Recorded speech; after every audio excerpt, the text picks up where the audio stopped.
3, determining who goes out of Premier WCS EU as Lucifron and Stephano get ready for game number 1. And spawning up to the top left-hand corner here as our Red Terran. Representing Mouse Sports in Spain, ladies and gentlemen, give it up for Lucifron.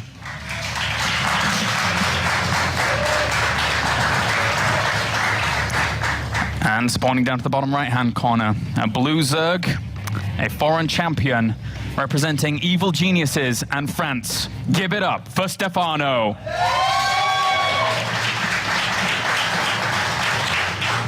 I think we should take a moment while this game kind of kicks off, just one more time, just, you know, take a look at Stephano and what he begun with, because I remember casting him way back when in 2011 at Assembly. He got 3rd place. Me and Toro Biscuit were both there, and he showed some of the most excellent Zerg play we'd seen at that time. Yeah. And he finished at 3rd at that tournament, and then come IPL 3, come ESWC, where he took 2 championships within a month, basically. And then he went on to win NESL, WCS Europe, top 2, top 4, top 3, round of 8, everything in 2012. 2013, not quite been the same, but still consistent, you know, 2nd place last season in Premier League. And he's managed to get, you know, decent finishes, you know, round of 16, round of 8 here and there as well. But I mean, this is it. This is his. And he just tweeted out right now, if you do not follow him on Twitter, it is @EG_Stephano. And he actually just said moments ago, this is it. I don't want to cock it up. This is it. It's now or never. It's now or never. Perfect words for a tense moment here. Stephano, a champion, and again, earning $234,000 to his name here. Yep. Double, pretty much, any other foreigner that currently exists in the StarCraft 2 realm. It all comes down to this for him. He gives the foreigner #1 away to Naniwa. There's always that conversation between the community. True. Who is #1? Is it Naniwa or is it Stephano? And Son Fez, all right, just take it, man. But I mean, we're talking a lot about Stephano. I mean, there is another player within this game, and that is Lucifron, and there's a lot of people here, of course, backing Lucifron from Mouse Sports, his new team, and he really is just, you know, a super good player, but really does struggles to really give the results to warrant the kind of hype that we give him when he comes to these big events. Any competitive StarCraft 2 player, when they play Lucifron on ladder, oh boy, are they scared, because he is good. He just doesn't quite bring the same performances to when it comes to an offline event. All right, and for now, Lucifron here, sending out that first Reaper. Going to follow it up with the second as well. Wouldn't be surprised if we saw some Hellions after this from Lucifron. It's always a nice little thing to do, but he's going to go for the command center before any kind of factory play, as he wants to open this game up on Star Station, very nicely economic focused. And just jumps on in with this Reaper to have a look around. I feel really emotional just going into this game, actually, considering that this could be the last time we see Stephano. I can feel it. I was never a fan of the guy, but I hope Stephano wins the whole WCS EU season before he retires. I think a lot of people, you know, one way or the other, do expect the same there. And we'll see if that's going to come true. Lucifron has been shown a little bit of weakness when it comes to, just a little bit of weakness when it comes to his games. Did lose versus Ghost User just a few days ago in the Aces ROG, won 2 games in a row, then lost 3 in a row. But one thing to note is Lucifron is greedy. Oh, yeah. But likewise, Stephano is not a player that really likes to punish. I don't think I've seen too many games where Stephano does a big roach bailing all in. He's not that type. He likes to play it out longer. Ooh. And that, I think, really does play to Lucifron's strengths. Of course, a player playing greedy versus a player who doesn't do anything about it, that clearly favors Lucifron. Yep, he's probably going to be able to play his own game here, following this up with the Hellions as well, as we indicated earlier. And, you know, just getting that drone alone with these 2 Reapers is a nice pick-off there. Stephano was trying to save it, didn't in the end. So, small incremental advantage, but not too much here just yet. Well, Lucifron has, you know, set himself up pretty nicely. Just Reaper just poking in, checking things out and whatnot. Double evolution chamber coming down from Stephano with a 3rd base or 3rd base drone on its way out. So just usual setup. Zergling speed, now he's mining gas again. I think his gas actually is a little bit mistimed. This is just small little nuisances we're allowed to do here and there as casters, but I think that his 1-1 is not going to be researched at the same time. Oh, good control there by Stephano, getting that 2nd Reaper as well. Very, very nicely done. Really does alleviate a little bit of the hassle that would come along. Reapers plus Hellions in tandem with one another are very annoying, but just Hellions alone, it's a bit more easy to deal with. Yeah, double evolution chamber not being used here. just one at a time. Definitely could have delayed them a little bit more, all mine gas a little bit earlier. Either way, would have been able to line them up a little bit stronger than they are now, but just a small little problem here for Stephano. Not too much to focus on, doesn't really change too much in this game. But Lucifron now, 6 Hellions making their way across the map. Does Stephano even have enough? He's a little bit supply blocked there, having to build 2 overlords at once. Only 4 circlings out. If we see drones being made, could be harmful. 4, 6. 6, ooh. There are queens, sure. And he has been spotted by the Overlord in the middle of the map as well. A few Zerglings do sprinkle out, and they do have speed, remember, but that's not enough just yet He has to bring his queen from his main base to make sure he doesn't let these Hellions into the natural. Very, very important. They could just run by. Lucifron normally likes to keep them intact, but we have seen him dart by in the past if he sees the opportunity to, so you can never fully deny that from occurring if it's Lucifron. Yeah, his Hellions aren't really going to get too much done here. Lucifron adding on engineering base after barracks here, so it's 3 command centers, then barracks, then engineering base. Not the greediest of play he could have gone for. Did decide to get Stim quite fast in this game, which actually offers him a bit of mobility to move out with Stim, potentially looking for some creature humors, looking for a bit of movement with some Hellions, and of course a bit of a better defense if there was an attack to come. Yep. And with that now, Leia morphs in as well for Stephano. So 1-1 respectively on the way for both players here, looking to move on into the later stages of this game, whilst Lucifron claims his 3rd as well. So if he's able to populate that with the Hellions positioned outside to kind of notify him if any movement comes out here, then he will know what's going on. Roach has finally pushed these Hellions back, which enables Stephano to mine from his 3rd, first of all, and creep spread. So far, I really like the way that Lucifron's used these Hellions. He hasn't lost any of them yet. And looks like Stephano is going to come around to try and pick one off, maybe. Gets one. Okay, so he gets one of them, but the Hellions have really done their job. They've also, as you said, indirectly given Lucifron a 3rd base without any questions asked. It's nice here for Lucifron. Stephano, though, meanwhile, adding on the Baneling Nest as well as clear Constitution. So there is certainly an opportunity for him to put on some pressure. This is something which we saw Jadong do last night in WCS America, is focus on kind of a Roach Baneling attack really before. You can't really hit. I think ideally you'd love to hit before 1-1 is done, but that's really difficult to do. But hitting before 2-2, hitting before there's a lot of units out is something that this attack is designed for. And Stephano's making a lot of units here. But does he keep on making them? Yeah, these Zerglings are getting a little bit overzealous with their positioning and do get the information that they want, but not necessarily all escaping with their lives. 4th base goes down as well for Stephano, so really dragging this out here, even on a macro hatch to continue with this production. May just go for the aggression while securing that 4th base behind it, but sacrificing a few lings there, not the best trade. This is definitely shaping up to be an attack. With Overlord speed on the way as well, he could potentially use them together and send them in first to soak up any Widowmine hits, but Stephano's putting a lot of units now, and Lucifron is moving out here with a couple of units himself. A couple of medivacs full, so he's going to be able to stim forward, kill some creature humors, always evacuate out if anything was to happen here, and he gets 1. Pretty strong army here. 1-1 just finished up for him, so he could actually do quite a lot of damage to these Roaches, who are actually going to stick around for the fight here. The medevac's helping out quite a lot. The Zerglings filtering on through as well, tanking a lot of that damage, forcing the lift off. Hellions have to retreat out from the left-hand side, whilst the medevacs go to the right for the drops. Widowmine production's very late in this game, though. There's only 2 out, and he's not actually building any more. He's got, you know, a couple of units here that's going to keep Stephano back a little bit, but Stephano, even though defending, is still increasing his army strength now. He's currently in the lead when it comes to his army supply, and more units are going to be made, as well as 2-2 that is soon to be completed. And are we going to see this attack come in from Stephano? He's going to keep, you know, some units back maybe to defend? Well, those Zerglings and Baneling shut down initially, but he still has to be wary of the fact that Lucifron is still prowling about, still looking to do the damage that he wants to do. And, well, picks up once again. Good eyes from Stephano, good defensive posture. I'm still so worried for Lucifron here. He's got 2 bunkers coming down and more Widowmines coming in here. Stephano's still increasing his army up.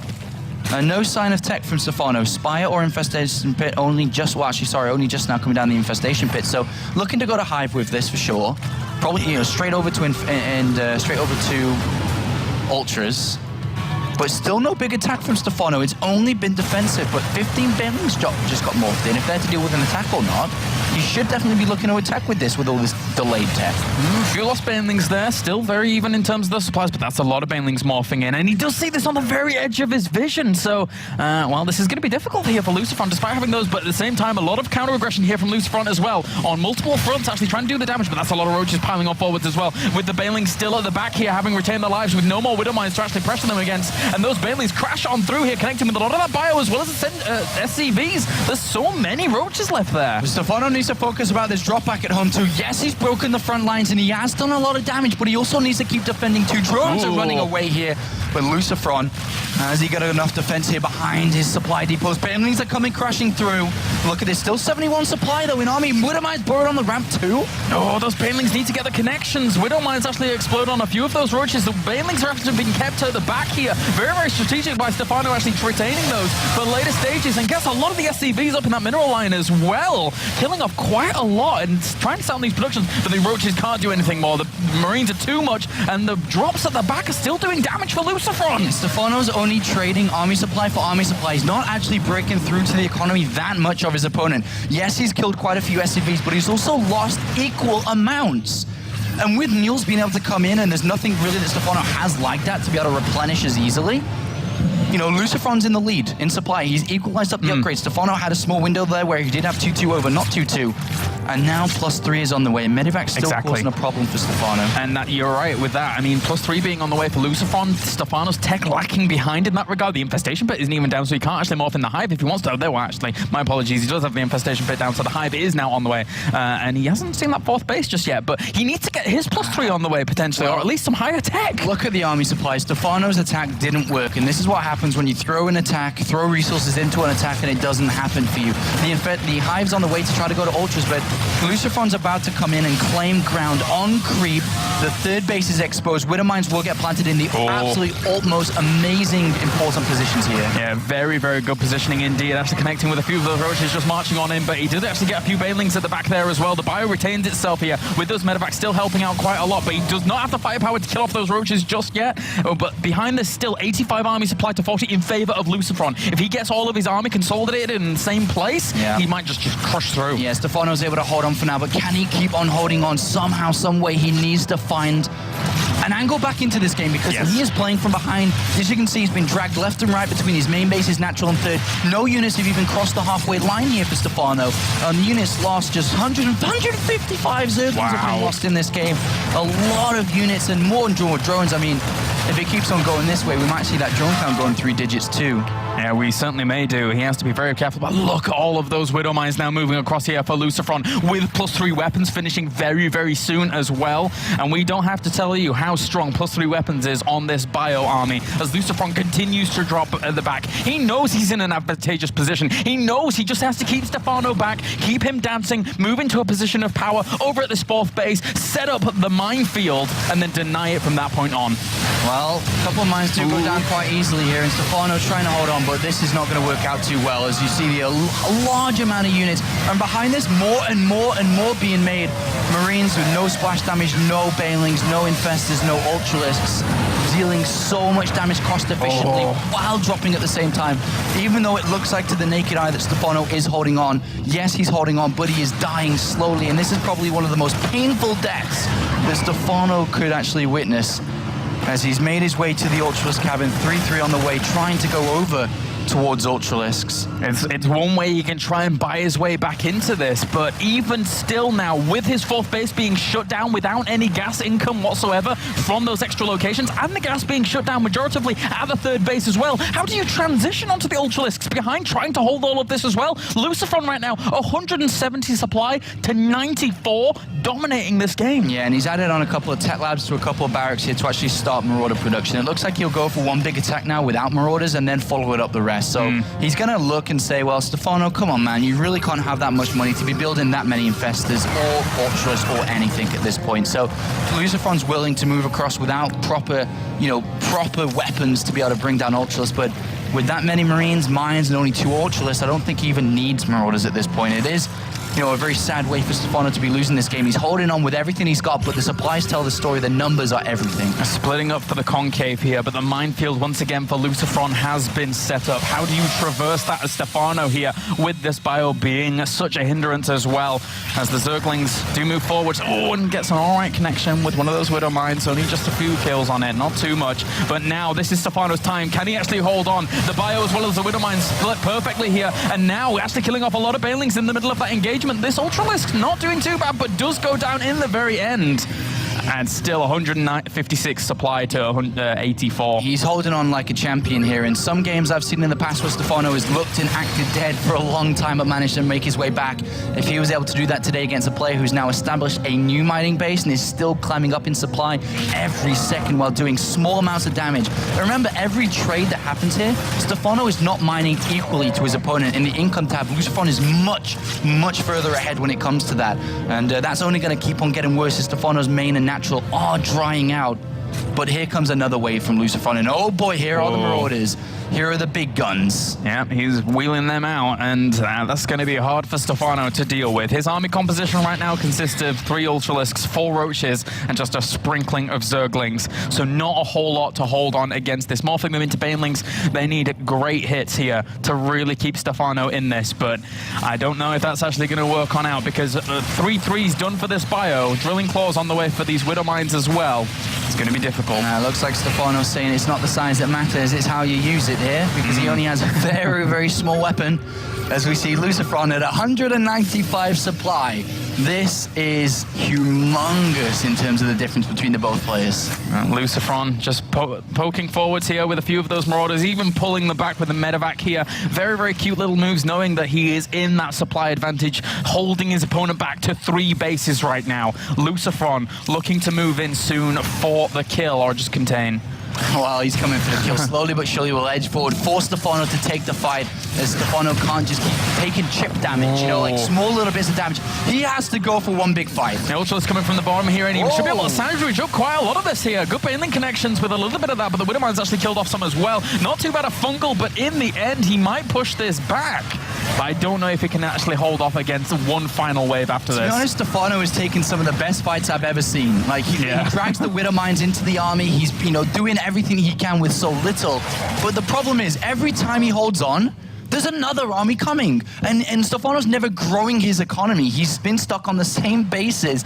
And it is kind of magical to see this, right? Because yes, Stephano's playing from behind. Yes, he is dying slowly.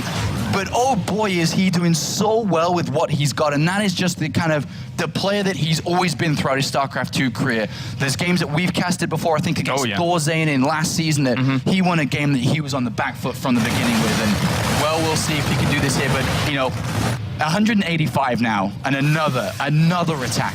It's just relentless here from Lucifron. Good Baneling connections on Widow Mines again there, but right now he doesn't really have too much left over at all. This army for Lucifron, very, very strong. Zerglings move in from the back and get a really nice wraparound on this army, but the focus fire on the Ultralisks bring them down once again. And with those Ultralisks plummeting in numbers, the Zerglings and Roaches aren't going to be enough here to clean up the rest. Yeah, and now this 4th base is going to be knocked down on this right-hand side, as well as units just streaming through the middle of the map. Lucifron expanding again to the north side, increasing his income every step of the way. GG.